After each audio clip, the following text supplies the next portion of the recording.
بسم اللہ الرحمن الرحیم۔ السلام علیکم۔ ایک دفعہ کا ذکر ہے کہ ایک بدکار شخص نے حضرت بہلول دانا کا مذاق اڑاتے ہوئے شرارت سے کہا، بہلول، کیا تو نے کبھی شیطان کو دیکھا ہے؟ میرا بہت جی چاہتا ہے کہ میں شیطان کو دیکھوں۔ تیری یہ خواہش تو بڑی آسانی سے پوری ہو سکتی ہے۔ بہلول نے بڑی سنجیدگی سے جواب دیا۔ وہ کیسے؟ اس شخص نے پوچھا۔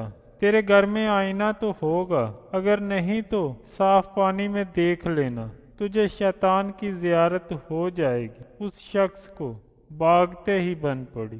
ایک دفعہ کا ذکر ہے کہ امیر کوفہ کے ہاں لڑکی کی ولادت ہوئی۔ پتہ چلا کہ وہ لڑکی کی پیدائش پر بہت رنجیدہ ہے، کسی سے نہیں ملتا، نہ ہی مبارکباد وصول کرتا ہے۔ بہلول دانا کو خبر ہوئی تو وہ اپنی گٹھری شانے پہ ڈالے اس کے ہاں جا پہنچا اور بولا، اے اسحاق، میں نے سنا ہے کہ تم لڑکی کی پیدائش پر بہت افسردہ ہے، نہ کھاتا ہے نہ پیتا ہے، کیا کروں، دل ہی نہیں چاہتا۔ وہ ٹھنڈی سانس بھر کر بولا، مجھے بیٹے کی بڑی آرزو تھی، مگر افسوس کہ اللہ تعالیٰ نے مجھے لڑکی دے دی۔ کمال ہے، بہلول نے بے ساختہ کہا، تو اس پر راضی نہیں کہ اللہ نے تجھے صحیح و سلامت بیٹی دی ہے؟ اگر وہ تجھے مجھ جیسا پاگل بیٹا دے دیتا تو پھر اسحاق کو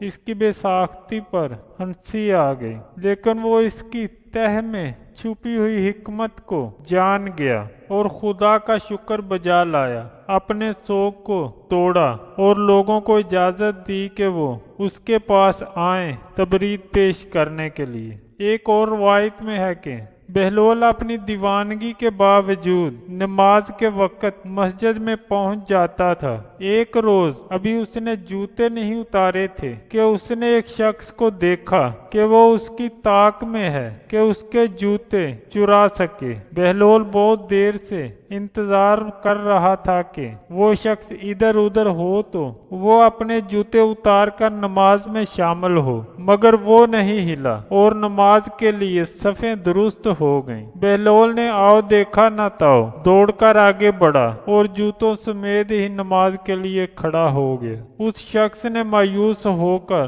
اسے ٹوکا، او دیوانے، یہ کیا کر رہے ہو؟ جوتوں سمیت نماز نہیں ہوتی۔ نماز نہیں ہوتی تو نہ ہو، مگر جوتے تو ہوتے ہیں، بہلول نے جواب دیا اور نیت باندھ لی۔